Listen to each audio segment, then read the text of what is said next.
Silicon city ಬೆಂಗಳೂರಲ್ಲಿ ಅನಾಥ ವಾಹನಗಳ ತೆರವು ಕಾರ್ಯಾಚರಣೆ ಜೋರಾಗಿದೆ. ಫುಟ್ಪಾತ್, ರಸ್ತೆ ಬದಿ ನಿಲ್ಲಿಸಿದಂತಹ ವಾಹನಗಳ ತೆರವಿಗೆ ಜಿಬಿಎ ಮುಂದಾಗಿದೆ. ಈ ಮಧ್ಯೆ ಪೊಲೀಸರು ಸೀಸ್ ಮಾಡಿದ ವಾಹನಗಳ ಬಗ್ಗೆ ಕೂಡ ಪ್ರಶ್ನೆ ಎದ್ದಿದೆ. ಸೀಸ್ ವೆಹಿಕಲ್ಗಳನ್ನ ರಸ್ತೆ ಬದಿ, ಫುಟ್ಪಾತ್ಗಳಲ್ಲಿ ಪಾರ್ಕಿಂಗ್ ಮಾಡಿದ್ದು ತೆರವು ಮಾಡಬೇಕು ಅನ್ನುವಂತಹ ಕೂಗೆದ್ದಿದೆ. ಈ ಬಗ್ಗೆ ನಮ್ಮ ರಿಪೋರ್ಟರ್ಸ್ ಗ್ರೌಂಡ್ ರಿಪೋರ್ಟ್ ಮಾಡಿದ್ದಾರೆ.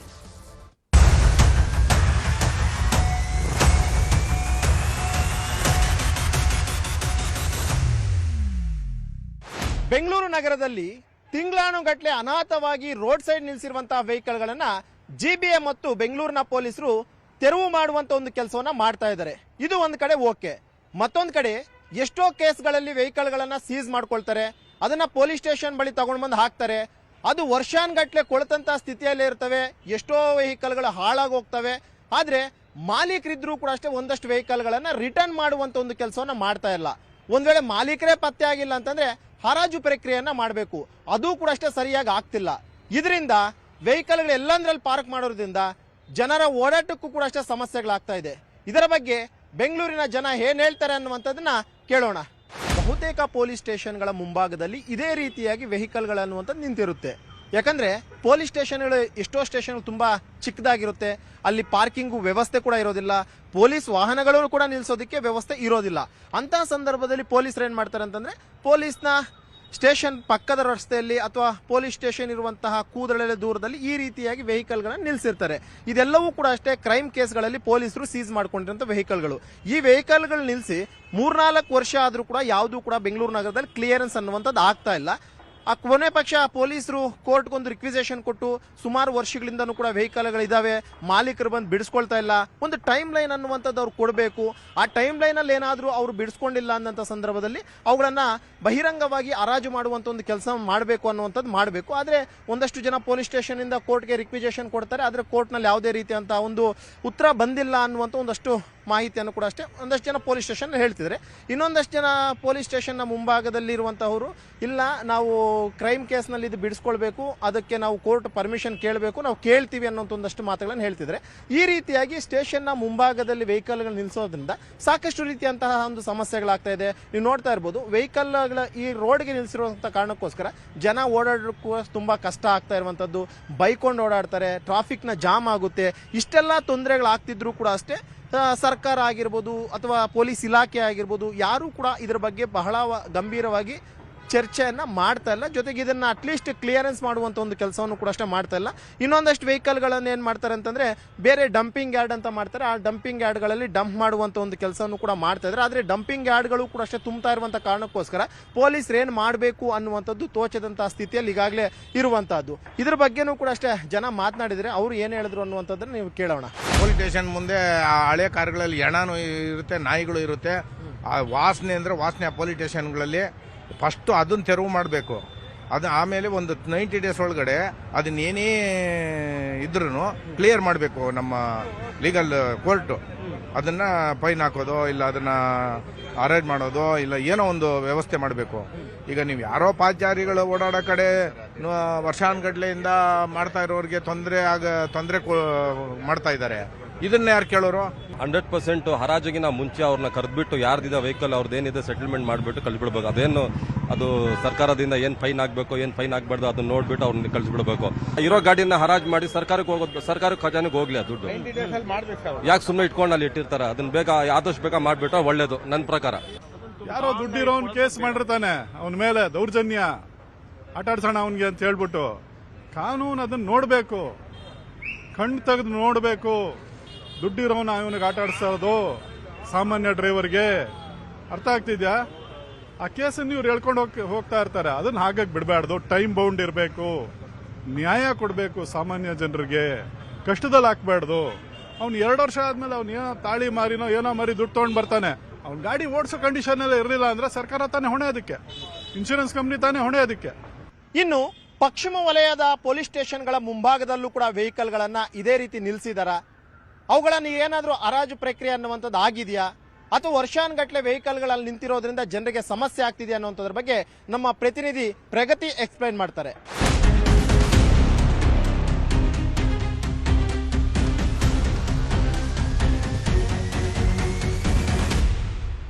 ಇನ್ನು ತಿಲಕನಗರ ಪೊಲೀಸ್ ಠಾಣಾ ವ್ಯಾಪ್ತಿಯಲ್ಲೂ ಕೂಡ ಪಾದಾಚಾರಿ ಮಾರ್ಗದಲ್ಲೇ ವಾಹನಗಳ ಪಾರ್ಕಿಂಗ್ ಮಾಡಿರುವಂತಹ ಚಿತ್ರಣ ಕಂಡು ಬಂತು. ಇದರಿಂದ ಜನ ರಸ್ತೆಗೆ ಇಳಿದು ರಸ್ತೆಯಲ್ಲಿ ನಡ್ಕೊಂಡು ಹೋಗಬೇಕಾದಂತಹ ಸಿಚುವೇಶನ್ ಕ್ರಿಯೇಟ್ ಆಗುತ್ತೆ. ಸೊ ಅಪಘಾತಗಳ ಸಂಖ್ಯೆ ಹೆಚ್ಚಾಗ್ತಾ ಹೋಗುತ್ತೆ. ಬೆಂಗಳೂರಿನಾದ್ಯಂತ ಫುಟ್ಪಾತ್ ಅಲ್ಲಿ ಇರುವಂತಹ ಅಂಗಡಿಗಳನ್ನ ಎತ್ತಿಸ್ತಾ ಇರುವುದಕ್ಕೆ ಅನೇಕ ಪೊಲೀಸರೇ ಸಾಥನ್ನು ಕೊಡ್ತಾ ಇದ್ದಾರೆ. ಆದ್ರೆ ಪೊಲೀಸ್ ಠಾಣಾ ಮುಂಭಾಗದಲ್ಲಿ ಸೀಸ್ ಮಾಡಿರುವಂತಹ ಗಾಡಿಗಳನ್ನ ಸೂಕ್ತವಾದಂತಹ ಒಂದು ಜಾಗದಲ್ಲಿ ಅದಕ್ಕೆ ವ್ಯವಸ್ಥೆಯನ್ನ ಮಾಡಿಕೊಡ್ಬೇಕು. ಇದಕ್ಕೂ ಕೂಡ ಪೊಲೀಸರು ಸಹಕರಿಸಬೇಕು. ಇದಕ್ಕೂ ಕೂಡ ಒಂದು ಸೂಕ್ತವಾದ ವ್ಯವಸ್ಥೆಯನ್ನ ಮಾಡಿಕೊಡ್ಬೇಕು ಅನ್ನುವಂತಹ ಆಗ್ರಹ ಈಗ ಜನಸಾಮಾನ್ಯರಲ್ಲಿ ಕೇಳಿ ಬರ್ತಾ ಇರುವಂತದ್ದು. ಸರ್ಕಾರ ಎಲ್ಲಾ ಸ್ಟೇಷನ್ಗಳಿಗೂ ಒಂದು ವ್ಯವಸ್ಥೆ ಅಂದ್ರೆ ಅದು ಏನ್ ಗಾಡಿನ ಅವ್ರು ವಶಪಡಿಸ್ಕೊಂಡಿರ್ತಾರಲ್ಲ ಗಾಡಿಗಳು, ಬಟ್ ಬೇರೆ ಯಾವುದೇ ಗಾಡಿ ಆದ್ರೂ ಹಾಕಕ್ಕೆ ಅವರು ಅನುಕೂಲವಾಗಿ ಜಾಗನ ಮಾಡ್ಕೊಡ್ಬೇಕು ಅಂತ ಹೇಳ್ಬಿಟ್ಟು ಸರ್ಕಾರಕ್ಕೆ ನಾನು ಈ ಮೂಲಕ ವಿನಂತಿ ಮಾಡ್ತೀನಿ. ಪೊಲೀಸ್ ಸ್ಟೇಷನಲ್ಲೂ ಸಹ ಸೀಸ್ ಮಾಡಿರೋ ಗಾಡಿಗಳೆಲ್ಲನೂ ಫುಟ್ಪಾತ್ ಮೇಲೆ ಆ ಥರ ಎಲ್ಲ ನಿಲ್ಲಿಸಿರುವಾಗ ಜನಗಳಿಗೆಲ್ಲ ತುಂಬ ಕಷ್ಟ ಆಗ್ತಾ ಇದೆ. ಅಂದರೆ ಆಕ್ಸಿಡೆಂಟ್ಗಳಾಗ್ತಾ ಇದೆ, ಎಲ್ಲ ಥರದ್ದು ತೊಂದರೆಗಳಾಗ್ತಾ ಇದೆ. ಇಲ್ಲಿ ರೋಡ್ಗಳಲ್ಲೆಲ್ಲ ನೋಡಿ, ಇವಾಗ ಬೇರೆ ಬೇರೆ ಸ್ಕೂಲ್ಗಳು ಎಲ್ಲೆಲ್ಲೋ ಇರುತ್ತೆ, ಅವರು ಪಾರ್ಕಿಂಗ್ ಇರಲ್ಲ. ಪಾರ್ಕಿಂಗ್ ಇಲ್ಲದೇ ಎಲ್ಲ ಮೇನ್ ರೋಡ್ಗಳಲ್ಲೆಲ್ಲನೂ ಗಾಡಿಗಳು ನಿಲ್ಲಿಸ್ತಾ ಇದ್ದಾರೆ. ಎಷ್ಟೋ ಸತಿ ನಾವು ನೋಡ್ತೀವಿ, ತುಂಬ ಆಕ್ಸಿಡೆಂಟ್ ಆಗುತ್ತೆ, ಕಳ್ತನಗಳಾಗ್ತಾ ಇದೆ. ಅದನ್ನೆಲ್ಲ ನೋಡಿ ಇದನ್ನ ಸ್ವಲ್ಪ ಪರಿಹಾರ ಮಾಡಬೇಕು ಅಂತ ಹೇಳ್ಬಿಟ್ಟು ನಾವು ಕೇಳ್ಕೊತೀವಿ. ಈ ರೋಡ್ 409 14th ಮೇನ್ ಬರೀ ಟ್ರಾಫಿಕ್ ಜಾಸ್ತಿ ಆಗಿದೆ. ಎಲ್ಲರೂ ಎಷ್ಟು ಪಾರ್ಕ್ ಮಾಡ್ತಾ ಇದ್ದಾರೆ ಇಲ್ಲಿ ನೋಡಿ. ಬಸ್ ನಾವು ರಿವರ್ಸ್ ತೆಗಿಯಕ್ಕಾಗಲ್ಲ. ಸೀನಿಯರ್ ಸಿಟಿಸನ್ಸ್ ಹೆಂಗ್ ಓಡಾಡೋದು? ಈ ಕಡೆ ಎರಡು ಕಡೆನೂ ಪಾರ್ಕ್ ಮಾಡಿದ್ದಾರೆ. ರೋಡಲ್ಲಿ ನಡೆಯಕ್ಕಾಗಲ್ಲ, ನಾಯಿಗಳು ಎಲ್ಲ. ಈ ರೋಡಲ್ಲಿ ಸ್ಕೂಲು, ಕಾಲೇಜು, ಮಠ, ಕಾಫಿ ಶಾಪ್ ಎಲ್ಲ ಇದೆ. 80 ಫೀಟ್ ರೋಡಲ್ಲಿ ಇಷ್ಟಿದ್ರೆ ಹೆಂಗೆ ಮೇಡಮ್? ಇವಾಗ ಪೊಲೀಸ್ ಸ್ಟೇಷನ್ ಮುಂದೆ ಸುಮಾರು ಸೀಸ್ ಮಾಡಿರುವಂಥ ಗಾಡಿಗಳು, ಮತ್ತೆ ಇವ್ರದೇ ಬೇಕಾದಷ್ಟು ವೆಹಿಕಲ್ಗಳಿದೆ. ಇವ್ರದ್ದು ಹೊಯ್ಸಳ ಇರ್ಬೋದು, ಚೀತಾ ಇರ್ಬೋದು, ಎಲ್ಲ ಫುಟ್ಪಾತ್ ಮೇಲೆ ನಿಲ್ಲಿಸ್ತಾರೆ. ಆಮೇಲೆ ಇವರು ಅದ್ರ ಬಗ್ಗೆ ತೆರವು ಮಾಡಿಕೊಟ್ರೆ ಸಾರ್ವಜನಿಕರಿಗೆ ತುಂಬ ಅನುಕೂಲ ಆಗುತ್ತೆ. ಆದರೆ ಪೊಲೀಸ್ನವ್ರ ವೆಹಿಕಲ್ಗಳನ್ನ ಯಾರು ಮಾತಾಡ್ಸೋಕೆ ಹೋಗಲ್ಲ, ಯಾರು ಕೇಳೋಕ್ಕಾಗಲ್ಲ. ಯಾಕೆಂತಂದ್ರೆ ಪೊಲೀಸ್ನವ್ರ ವಿರುದ್ಧ ಕಂಪ್ಲೇಂಟ್ ಕೊಡೋಕೆ ಯಾರ ಹತ್ರ ಹೋಗಿ ಕಂಪ್ಲೇಂಟ್ ಮಾಡಬೇಕು? ಸೊ ಇದು ತಿಲಕನಗರ ಪೊಲೀಸ್ ಠಾಣೆಯ ಕತೆ. ಆದ್ರೆ ಪೂರ್ವನಗರ ವ್ಯಾಪ್ತಿಯಲ್ಲಿ ಅಲ್ಲಿ ಏನೇನ್ ಸಮಸ್ಯೆ ಆಗ್ತಾ ಇದೆ, ಅಲ್ಲಿ ಜನರಿಗೆ ಏನ್ ಪ್ರಾಬ್ಲಮ್ ಆಗ್ತಾ ಇದೆ, ಪಾದಚಾರಿ ಮಾರ್ಗದ ಪರಿಸ್ಥಿತಿ ಹೆಂಗಿದೆ, ಇದನ್ನ ಹಂಸ ಅವರು ಎಕ್ಸ್ಪ್ಲೇನ್ ಮಾಡ್ತಾ ಹೋಗ್ತಾರೆ ನೋಡಿ. ಪೂರ್ವ ವಲಯದ ಪೊಲೀಸ್ ಠಾಣೆಗಳಲ್ಲೂ ಕೂಡ ಸೀಸ್ ಮಾಡಿರುವಂತಹ ವಾಹನಗಳನ್ನ ತಂದು ನಿಲ್ಲಿಸಲಾಗಿದೆ. ರಸ್ತೆಯ ಎರಡೂ ಬದಿಗಳಲ್ಲಿ ನಿಲ್ಲಿಸಿರೋದ್ರಿಂದ ಜನರಿಗೆ ಸಮಸ್ಯೆ ಆಗ್ತಿದೆ ಅಂತ ಹೇಳ್ತಿದ್ದಾರೆ. ಹಾಗಿದೆ, ನೇರವಾಗಿ ಜನರೇ ಏನ್ ಹೇಳ್ತಾರೆ ಅಂತ ಕೇಳೋಣ ಬನ್ನಿ.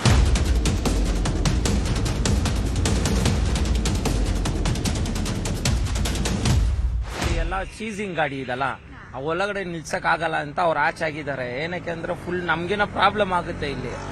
ಆದ್ರೆ ಬಂದ್ಬಿಟ್ಟು ಎಲ್ಲ ಇದು ಸ್ಕೂಲ್ ಇತ್ತು ಫಸ್ಟ್, ಇದು ಬ್ಯಾಂಡ್ ಆಯ್ತು, ಅದಕ್ಕೋಸ್ಕರ ಇಲ್ಲಿ ಹಾಕಿದ್ದಾರೆ. ಅವ್ರ ಪ್ಲೇಸ್ ಕೂಡ ಯಾವುದೋ ಇಲ್ಲ. ಅವರು ಒಂದು ದೊಡ್ಡ ಗಾಡಿ ಹೋಗಕ್ಕಾಗಲ್ಲ, ಇದ್ ಮಾಡಕ್ಕೆ ಮನೆ ಶಿಫ್ಟ್ ಮಾಡಿದ್ರೆ ಹೋಗಕ್ಕಾಗಲ್ಲ, ಬರಕ್ಕಾಗಲ್ಲ. ಆ ತರ ಇದು ಪ್ರಾಬ್ಲಮ್ ಇರುತ್ತೆ. ಅದು ಬೆಳಗ್ಗಂತೂ ತುಂಬಾ ಪ್ರಾಬ್ಲಮ್ ಆಗುತ್ತೆ, ಸಾಯಂಕಾಲ ತುಂಬಾ ಪ್ರಾಬ್ಲಮ್ ಆಗುತ್ತೆ. ನಮಗೆ ಹೋಗಿ ಬರಕ್ಕೆ, ಕೆಲ್ಸಕ್ಕೆ ಹೋಗೋಕೆ ತುಂಬಾ ಪ್ರಾಬ್ಲಮ್ ಆಗುತ್ತೆ, ಸ್ಕೂಲ್ ಬಿಡಕ್ಕೆ ತುಂಬಾ ಪ್ರಾಬ್ಲಮ್ ಆಗುತ್ತೆ. ಅದರಿಂದ ತುಂಬಾ ತೊಂದರೆ ಇದೆ ಗಾಡಿ ನಿಲ್ಸೋದ್ರಿಂದ. ಟ್ರಾಫಿಕ್ ಅಂತೂ ಜಾಸ್ತಿ ಇರುತ್ತೆ, ಯಾವಾಗ ನೋಡಿದ್ರೆ ಇರುತ್ತೆ ಟ್ರಾಫಿಕ್, ತುಂಬಾ ಇರುತ್ತೆ ಟ್ರಾಫಿಕ್. 10 o'clock ಆದ್ಮೇಲೆ ಟ್ರಾಫಿಕ್ ಜಾಸ್ತಿ ಇರುತ್ತೆ. ಹೌದೌದು, ತುಂಬ ಪ್ರಾಬ್ಲಮ್ ಆಗ್ತಾ ಇದೆ ಮೇಡಮ್. ಇವಾಗ ಮನೆ ಎಲ್ಲೋ ಇರ್ತಾರೆ, ಇಲ್ಲಿ ಬಂದು ಪಾರ್ಕ್ ಮಾಡಿರ್ತಾರೆ. ಓಡಾಡೋಕ್ಕೆ ಒಂದು ಸ್ಕೂಲ್ ಮಕ್ಕಳೆಲ್ಲ ಸ್ಕೂಲ್ ಮಕ್ಕಳು ಹೋಗೋ ಜಾಗನೇ ಇದೆ. ಬೆಳಿಗ್ಗೆ ಇಲ್ಲಿ ಇರೋದು ಫುಲ್ಲಲ್ಲ ಸ್ಕೂಲ್, 4-5 ಸ್ಕೂಲ್ಗಳಿದೆ. ಎಲ್ಲ ಓಡಾಡೋ ಮಕ್ಕಳೆಲ್ಲ ಬೆಳಿಗ್ಗೆ ಸತ್ತು ನೀವು ಬಂದರೆ ಆ ರೋಡೆಲ್ಲ ಹೋದ್ರೆ 20 ದಿನ 30 ದಿನ ಅಂತ ಗಾಡಿ ಒಂದೇ ಜಾಗದಲ್ಲಿ ಪಾರ್ಕ್ ಮಾಡಿ, ರೋಡ್ ತಾರು ಹಾಕಿದ್ದಾರೆ. ಆ ತಾರು ಗಾಡಿ ಇರೋದು ಜಾಗ ಬಿಟ್ಬಿಟ್ಟು ಹೋಗ್ಬಿಟ್ಟಿದ್ದಾರೆ. ತಿರ್ಗಾ ಅಲ್ಲೇ ಇರುತ್ತೆ ಅದು. ಬಟ್ ಯಾರು ಪಾರ್ಕಿಂಗ್ ಅದು ಮಾಡಿದ್ದಾರೆ ಅವ್ರು ನೋಡಬೇಕಲ್ಲ. But anyways they are police, they would know everything. ಎಲ್ಲಿ ನೋಡಿದ್ರು ಎಲ್ಲಿ ಅದು ಅಬಂಡೆಂಟ್ ವೆಹಿಕಲ್ಸ್ ಇದೆ ಅಲ್ಲಿ ಎತ್ತಿದ್ರೆ you will get lot of space actually. ಈಗ ನಾವು ವೆಹಿಕಲ್ಸ್ ಏನು ಸೀಸ್ ಮಾಡಿರ್ತೀವಿ ಅದು ಮೋಸ್ಟ್ಲಿ ಯಾವುದಾದ್ರೂ ನಮ್ಮ ಕೇಸ್ಗಳಲ್ಲಿ ಇನ್ವಾಲ್ವ್ ಆಗಿರೋ ವೆಹಿಕಲ್ಸ್ನ ನಾವು ಸೀಸ್ ಮಾಡಿರ್ತೀವಿ. ಆಸ್ ಪರ್ ಪ್ರೊಸೀಜರ್ ನಾವು ಏನು ವೆಹಿಕಲ್ ಸೀಸ್ ಮಾಡ್ತೀವಿ it becomes the court property. ಯಾಕಂದರೆ ಕೇಸಲ್ಲಿ ಇನ್ವಾಲ್ವ್ ಆಗಿರೋದ್ರಿಂದ ಕೆಲವು ಕೇಸಸ್ಸಲ್ಲಿ ಯಾರು ಅದರ ವಾರಸ್ದಾರರು ಇರ್ತಾರೆ ಅವರು ಕೋರ್ಟ್ ಪರ್ಮಿಷನ್ ತೊಗೊಂಡು ಆ ವೆಹಿಕಲ್ಸ್ನ ರಿಲೀಸ್ ಮಾಡ್ಕೊಬೋದು. ಬಟ್ ಕೆಲವು ಕೇಸಸ್ಸಲ್ಲಿ ವೆಹಿಕಲ್ಸ್ನ ಅವರು ಟ್ರಯಲ್ವರೆಗೂ ನಾವು ಅದನ್ನು ಇಟ್ಕೊಬೇಕಾಗುತ್ತೆ, ಟ್ರಯಲ್ ಕಂಪ್ಲೀಟ್ ಆಗೋವರೆಗೂ. ಸೊ ಟ್ರಯಲ್ ಕಂಪ್ಲೀಟ್ ಆದ ನಂತರ ಅದನ್ನು ಡಿಸ್ಪೋಸ್ ಮಾಡಬೇಕು ಅಥವಾ ವಾರಸುದಾರರಿಗೆ ಹಿಂದೆ ಕೊಡಬೇಕು, ಅದನ್ನು ಹರಾಜಾಗಬೇಕು ಅಂತ ಹೇಳಿದ್ರೆ ಅದಕ್ಕೆ ಕೋರ್ಟಿಂದ ಪರ್ಮಿಷನ್ ತೊಗೊಂಡು ಮಾಡಬೇಕಾಗತ್ತೆ. ಸೊ ಅದಕ್ಕೆ ಭಾಳಷ್ಟು ಪ್ರೊಸೀಜರ್ಸ್ ಇರುತ್ತೆ. ಭಾಳಷ್ಟು ಸ್ಟೇಷನ್ಗಳಲ್ಲಿ ಈ ಪ್ರೊಸೀಜರ್ಸ್ನ ನಾವು ಮಾಡ್ತಾ ಇದ್ದೀವಿ. ಬಟ್ ಪ್ರಸ್ತುತ ಈ ಥರ ವೆಹಿಕಲ್ಸ್ನ ನಾವು ಇಟ್ಕೊಳ್ಳಿಕ್ಕೂ ನಮಗೆ ಬೆಂಗಳೂರು ರೂರಲ್ ಲಿಮಿಟ್ಸಲ್ಲಿ ಒಂದು ಜಾಗದಲ್ಲಿ ಅರೌಂಡ್ 2.5 acres ನಮಗೆ ಅಲ್ಲಿ ಕೊಟ್ಟಿದ್ದಾರೆ. ಸೊ ಭಾಳಷ್ಟು ವೆಹಿಕಲ್ಸ್ ಅಲ್ಲಿ ನಾವು ಡಂಪ್ ಮಾಡಿ ಆಲ್ಮೋಸ್ಟ್ ಅದು ಫುಲ್ ಕೆಪಾಸಿಟಿ ಆಗಿದೆ. ನಾನೀಗ ಪೂರ್ವ ವಲಯದ ಭಾರತೀನಗರ ಪೊಲೀಸ್ ಸ್ಟೇಷನ್ ಅಲ್ಲಿ ಇದ್ದೀನಿ. ಇಲ್ಲೂ ಕೂಡ ಪೊಲೀಸರು ಸೀಸ್ ಮಾಡಿರುವಂತಹ ವಾಹನಗಳನ್ನ ರಸ್ತೆ ಎರಡು ಬದಿಗಳಲ್ಲಿ ನಿಲ್ಲಿಸ್ಬಿಟ್ಟಿದ್ದಾರೆ. ಸೊ ಇದರಿಂದ ದಿನನಿತ್ಯ ಜನರಿಗೆ ಟ್ರಾಫಿಕ್ ನ ಸಮಸ್ಯೆ ಆಗುತ್ತೆ. ಹೆವಿ ವೆಹಿಕಲ್ಸ್ ಗಳು ಈ ಒಂದು ರಸ್ತೆಯಲ್ಲಿ ಓಡಾಡೋದಕ್ಕೆ ತುಂಬಾನೇ ಕಷ್ಟ ಆಗುತ್ತೆ. ಕೇವಲ ಒಂದು 2 ವೀಲರ್ಸ್ ಕಾರ್ಗಳು ಮಾತ್ರ ಸಂಚಾರ ಮಾಡುತ್ತೆ. ಇದರಿಂದ ಜನರು ಟ್ರಾಫಿಕ್ ಸಮಸ್ಯೆನ ತುಂಬಾನೇ ಅನುಭವಿಸ್ತಿದ್ದಾರೆ. ಬೆಳಗ್ಗೆ ಹೊತ್ತು ಮಕ್ಕಳನ್ನ ಶಾಲೆಗೆ ಕರ್ಕೊಂಡು ಹೋಗೋದಕ್ಕೆ ತುಂಬಾನೇ ಕಷ್ಟ ಆಗುತ್ತೆ ಅನ್ನುವಂತಹ ಮಾತುಗಳನ್ನ ಹೇಳ್ತಿದ್ದಾರೆ. ಸೊ ಆದಷ್ಟು ಬೇಗ ಈ ಒಂದು ಇಲ್ಲಿ ಸೀಸ್ ಮಾಡಿ ನಿಲ್ಲಿಸಿರುವಂತಹ ವಾಹನಗಳನ್ನ ತಗ್ಸಿದ್ರೆ ಉತ್ತಮ ಅನ್ನುವಂಥದ್ದನ್ನು ಕೂಡ ಹೇಳ್ತಿದ್ದಾರೆ. ಹಾಗಾದ್ರೆ ಮುಂದಿನ ಈ ಒಂದು ಪೊಲೀಸ್ ಇಲಾಖೆಗೆ ಈ ಒಂದು ವಾಹನಗಳನ್ನ ತಗ್ಸುವಂತಹ ಚಾಲೆಂಜಸ್ ಏನೆಲ್ಲ ಪ್ರೊಸೀಜರ್ ಇರುತ್ತೆ ಅನ್ನೋದ್ರ ಬಗ್ಗೆ ನಮ್ಮ ಒಂದು ಕರೆಸ್ಪಾಂಡೆಂಟ್ ಮುನಿರಾಜ್ ಅವರು ಮಾಹಿತಿಯನ್ನ ಕೊಡ್ತಾರೆ. ಅಪರಾಧ ಪ್ರಕರಣಗಳಲ್ಲಿ ಭಾಗಿಯಾಗಿರುವಂತಹ ವಾಹನಗಳನ್ನ ಪೊಲೀಸ್ನವರು ಸೀಸ್ ಮಾಡ್ತಾರೆ. ಆದ್ರೆ ಅದನ್ನ ಕಾನೂನಾತ್ಮಕವಾಗಿ ವಿಲೇವಾರಿ ಮಾಡೋದು ಕೂಡ ಒಂದು ದೊಡ್ಡ ಸವಾಲಾಗಿರುತ್ತೆ. ಹಾಗಾದ್ರೆ ಪೊಲೀಸ್ ಇಲಾಖೆಯಲ್ಲಿ ಸೀಸ್ ಆಗಿರುವಂತಹ ವಾಹನಗಳನ್ನ ಯಾವ ರೀತಿ ವಿಲೇವಾರಿ ಮಾಡ್ತಾರೆ ಅದನ್ನ ನೋಡೋಣ. ನಗರದಲ್ಲಿ ನಿರುಪಯುಕ್ತ ವಾಹನಗಳನ್ನ ತೆರವು ಮಾಡುವಂತ ಕೆಲಸವನ್ನ ಈಗ ಜಿಬಿಎ ಮತ್ತೆ ಸಂಚಾರ ಪೊಲೀಸರು ಜಂಟಿಯಾಗಿ ಕೈಗೊಂಡಿದ್ದಾರೆ. ಈಗಾಗಲೇ ಈ ಒಂದು ವಾಹನಗಳಿಗೆ ಒಂದು ಮಾರ್ಕ್ ಮಾಡುವಂತದ್ದು ಮತ್ತೆ ನೋಟಿಸ್ ಅಂಟಿಸುವಂತ ಕೆಲಸವನ್ನು ಕೂಡ ಈಗ ಪೊಲೀಸ್ ಮತ್ತೆ ಜಿಬಿಎ ಅಧಿಕಾರಿಗಳು ಕೂಡ ಮಾಡ್ತಾ ಇರೋದು. ಆದ್ರೆ ಅದೇ ರೀತಿಯಾಗಿ ನಗರದ ಪೊಲೀಸ್ ಠಾಣೆಗಳ ಬಳಿ ಕೂಡ ಸಾಕಷ್ಟು ಇಂತಹ ನಿರುಪಯುಕ್ತ ವಾಹನಗಳು ಕೂಡ ನಿಲುಗಡೆ ಆಗಿರೋದ್ರಿಂದ ಅಂತ ಒಂದು ವಾಹನಗಳ ತೆರವು ಕಾರ್ಯಾಚರಣೆ ಯಾವಾಗ ಅನ್ನೋ ಒಂದು ಪ್ರಶ್ನೆ ಕೂಡ ಈಗ ಶುರುವಾಗಿದೆ. ಆದ್ರೆ ಈ ಒಂದು ವಾಹನಗಳನ್ನ ತೆರವು ಮಾಡಬೇಕಾದ್ರೆ ಅದನ್ನ ಕಾನೂನಾತ್ಮಕವಾಗಿ ಮಾಡುವಂತಹ ಒಂದು ಅನಿವಾರ್ಯತೆ ಕೂಡ ಈಗ ಪೊಲೀಸರ ಮುಂದೆ ಇರುವಂತದ್ದು. ಯಾಕಂದ್ರೆ ಈ ಒಂದು ವಾಹನಗಳೇನಿದೆ ಇವುಗಳನ್ನ ಕೇಸ್ ಮತ್ತೆ ಬೇರೆ ಬೇರೆ ಒಂದು ಪ್ರಕರಣಗಳಲ್ಲಿ ಇನ್ವಾಲ್ವ್ಮೆಂಟ್ ಆಗಿದೆ ಅಂತೇಳಿ ಪೊಲೀಸರು ಅವುಗಳನ್ನ ಜಪ್ತಿ ಮಾಡಿ ನಂತರ ಅದ್ರ ಮೇಲೆ PF ಅಂತೇಳಿ ಕೂಡ ಒಂದು ಸಂಖ್ಯೆಯನ್ನ ನಮೂದು ಮಾಡಿರ್ತಾರೆ. ಬಳಿಕ ಈ ಒಂದು ವಾಹನಗಳ ಮಾಲೀಕರು ಯಾರಿದ್ರೆ ಅವರು ಕೋರ್ಟ್ ನ ಒಂದು ಅನುಮತಿಯನ್ನ ಪಡೆದು ನಂತರ ಒಂದು ವಾಹನಗಳನ್ನ ರಿಲೀಸ್ ಮಾಡುವಂತ ಕೆಲಸವನ್ನು ಕೂಡ ಮಾಡಿಸ್ಕೊಳ್ತಾರೆ.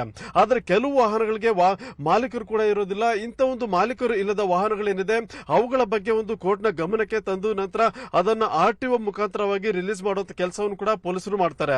ಮೊದಲಿಗೆ ಏನು ಈ ಒಂದು ಮಾಲೀಕರಿಲ್ಲದ ವಾಹನಗಳ ಬಗ್ಗೆ ಕೋರ್ಟ್ ನ ಗಮನಕ್ಕೆ ತರ್ತಾರೆ. ಅಲ್ಲಿ ಕೂಡ ಒಂದು ಅಪ್ಲಿಕೇಶನ್ ಅನ್ನು ಹಾಕಿ ಅವುಗಳ ಒಂದು ಬಿಡುಗಡೆಗೆ ಒಂದು ಆದೇಶ ಪ್ರಮಾಣ ಪತ್ರವನ್ನು ಕೂಡ ಪಡ್ಕೊಳ್ತಾರೆ.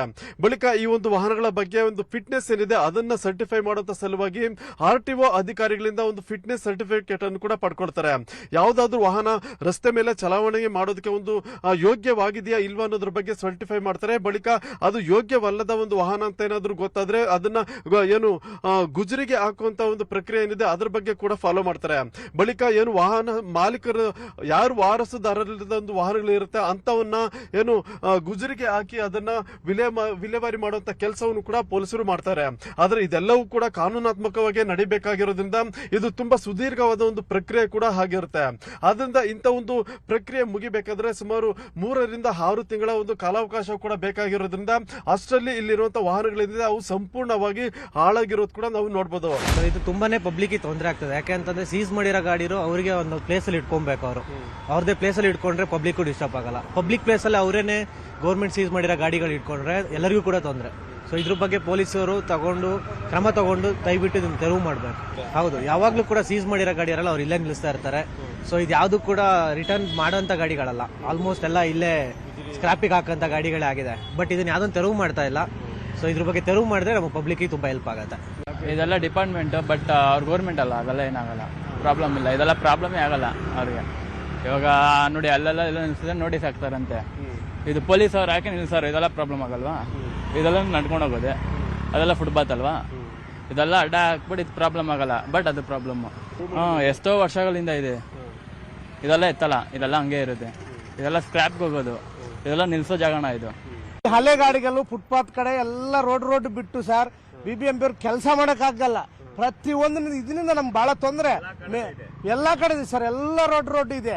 ಯಾಕೆ ಗೊತ್ತಾ, ಇದು ನಮ್ಗೂ ಏನನ್ನ ಗೀಚ್ಕೊಂಡ್ರೆ ಸೆಪ್ಟಿಕ್ ಆಗಿ ಬಹಳ ಹಿಂಸೆ ಆಗುತ್ತೆ ಸರ್. ಹಾಸ್ಪಿಟಲ್ಗೆ ಹೋಗಿ ಬಹಳ ಗಾಯಗಳಾಗಿದೆ. ನಮ್ಮ ಹುಡುಗನಿಗೆ ದೊಡ್ಡ ಗಾಯ ಆಗಿದೆ ಸರ್. ಇದುವರೆಗೂ ವಾಸಿನ ಆಗಿಲ್ಲ. ನಾವು ಪೊಲೀಸ್ ಅವ್ರಿಗೆ ಹೇಳಿದ್ವಿ ಸರ್, ಇದೆಲ್ಲ ನಮ್ಗೆ ತೊಂದರೆ, ಕೆಲಸಕ್ಕೆ ತೊಂದರೆ ಆಗ್ತಾ ಇದೆ, ನಮ್ಗೆ ಕ್ಲೀನಿಂಗ್ ಸ್ವೀಪಿಂಗ್ ಮಾಡಕ್ ಆಗ್ತಾ ಇಲ್ಲ ಅಂತ ಹೇಳಿದ್ವಿ ಸರ್. ಅದರಿಂದ ನಮ್ಗೆ ಇದು ಸ್ವಲ್ಪ ಕ್ಲಿಯರೆನ್ಸ್ ಆಗ್ಬೇಕು ಸರ್. ಅದಕ್ಕೆ ಅಂತಾನೆ ಒಂದು ಸರ್ಕಾರ ಒಂದು ಗ್ರೌಂಡ್ ಅನ್ನ ಒಂದು ಗೌರ್ಮೆಂಟ್ ಜಾಗಗಳಲ್ಲಿ ಒಂದು ಶೆಡ್ಗಳ ತರ ಹಾಕಿ ಏನ್ ಗಾಡಿಗಳಿದೆ ಅಂತವನ್ನ ಒಂದು ಶೆಡ್ಗೆ ಹಾಕಿ ಆಮೇಲೆ ಅದಕ್ಕೆ ಅವರು ಒಂದು ಇದು ತುಂಬಾ ಗಾಡಿಗಳಾದ್ಮೇಲೆ ಒಂದು ಹರಾಜು ಅಂತ ಬರುತ್ತೆ. ಆ ಟೈಮಲ್ಲಿ ಇದು ಮಾಡಬೇಕು. ಇಲ್ಲ ಸ್ವಲ್ಪ ಇದ್ದಂಗೆ ಅದನ್ನ ಕ್ಲಿಯರ್ ಮಾಡ್ಕೋಬೇಕು. ಈಗ ಅವ್ರು ಮಾಡೋದು ಸರಿ, ಜನಸಾಮಾನ್ಯರು ಮಾಡೋದು ತಪ್ಪು ಅಂತಂದ್ರೆ ಇವಾಗ 500,000 ದುಡಿಯೋಂಥ ಫುಟ್ಪಾತ್ ಅಲ್ಲಿರೋರು ಈಗ ಆಟೋ ಚಾಲಕರುಗಳು, ಈಗ ನಮ್ಮ ಆಟೋ ಚಾಲಕರಿಗೆ ಎಷ್ಟು ತೊಂದರೆ ಇದೆ. ಪೊಲೀಸ್ ಇಲಾಖೆಯಲ್ಲಿ ಸೀಸ್ ಆಗಿರುವಂತಹ ವಾಹನಗಳನ್ನ ಕಾನೂನಾತ್ಮಕವಾಗಿ ರಿಲೀಸ್ ಮಾಡಿಸ್ಕೋಬೇಕಾಗುತ್ತೆ. ಇದು ತುಂಬಾ ಸುದೀರ್ಘವಾದ ಪ್ರಕ್ರಿಯೆ ಕೂಡ ಆಗಿರುವಂತದ್ದು. ಆದ್ರೆ ಈಗ ಜಿಬಿಎ ಅಧಿಕಾರಿಗಳು ಇಂಥ ನಿರುಪಯುಕ್ತ ಒಂದು ವಾಹನಗಳನ್ನ ತೆರವು ಕೂಡ ಮಾಡ್ತಾ ಇರೋದ್ರಿಂದ ಈಗ ಇಲಾಖೆಯಲ್ಲಿ ಸೀಸ್ ಆಗಿರುವಂತಹ ಇಂಥ ವಾಹನಗಳನ್ನ ರಸ್ತೆ ಬದಿ ಏನಿದೆ ಅವುಗಳನ್ನ ಈಗ ಇಲಾಖೆಯವರೇ ಈಗ ಅನಿವಾರ್ಯವಾಗಿ ತೆರವು ಮಾಡುವಂತ ಕೆಲಸ ಕೂಡ ಮಾಡಬೇಕಾಗುತ್ತೆ. ಸದ್ಯ ಬೆಂಗಳೂರಿನ ನಾನಾ ಪೊಲೀಸ್ ಠಾಣಾ ವ್ಯಾಪ್ತಿಯಲ್ಲಿ ಇದೇ ರೀತಿಯಾಗಿ ಪೊಲೀಸ್ ಠಾಣೆ ಮುಂಭಾಗದಲ್ಲಿ ಸಾಕಷ್ಟು ವಾಹನಗಳು ಕೂಡ ಇರೋದ್ರಿಂದ ಅದನ್ನ ಈಗ ಅನಿವಾರ್ಯವಾಗಿ ಮತ್ತೆ ಅವಶ್ಯಕತೆಯಿಂದಾಗಲೂ ಈಗ ಅದನ್ನ ತೆರವು ಮಾಡುವಂತಹ ಪ್ರಸಂಗ ಈಗ ಉಂಟಾಗಿರೋದು. ಕ್ಯಾಮೆರಾ ಪರ್ಸನ್ ಗುರುಶೇಖರ್ ಜೊತೆ ಮುನಿರಾಜು, ನ್ಯೂಸ್ 18 ಬೆಂಗಳೂರು.